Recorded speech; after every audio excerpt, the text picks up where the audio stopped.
debate here was there's not enough initial engagement and understanding about what the problems are, and also what those common problems are, i.e. one government department has the same challenge as another, but quite often tries to approach it as if they were completely unique.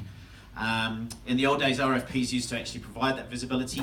However, the AOG panel actually restricts this and makes it actually hard for people to find out what that commonality is.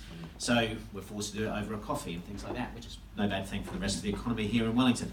There is also a view sometimes that panels actually stymie a little bit of growth and innovation based on the fact that people have existing relationships with organisations, and that CIO and CTOs quite often still have the ability to be able to say, no, I'm not working with those people, based on history rather than actually knowing what those people are like currently. Other challenges are that quite often that solutions don't always scale well, that are actually put through the AOG panel, and that quite often it's very difficult to basically make changes to contracts to adapt to changes in the market or new things that happen in the market. Effectively, if you're not on the panel and you've got a great idea, it's very hard to get that out in front of people. So it was one of those things that I think could be done to improve.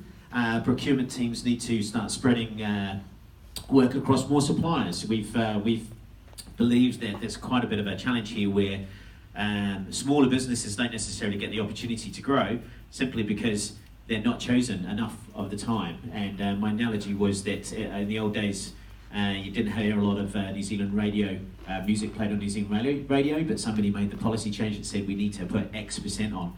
Wouldn't it be great if we could put X% of your budget against trying a new provider? I mean, wouldn't that be amazing for the provider? But not just that, we have to think about the way in which that provider be able to leverage that. Perhaps they could then go into Australia based on the fact that they've got one New Zealand government department to work with. Imagine how powerful it would be by just being given the chance to be able to do that. That would be huge.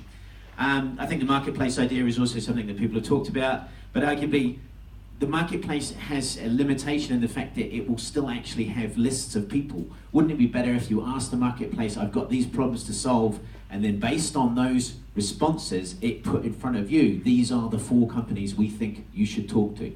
So rather than having a list that goes on and on and on and on and on, and you're still going to cherry pick, it actually has an algorithm that actually says, hey, I can really make it easy, just like Google does for us every day.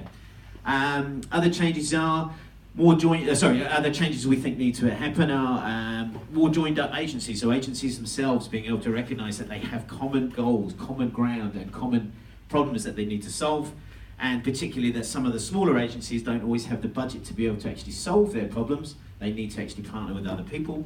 And then I think the last part would be, we need to start improving communication, full stop. You know, if we want to be able to ensure that we spend taxpayers' dollars well, then actually those people in this room who are in procurement should be making sure that they share that knowledge, share each other's understanding, share each other's successes, because as long as they're coming from the right framework, which is effectively making New Zealand's life better, then we're all going to win. And that's it.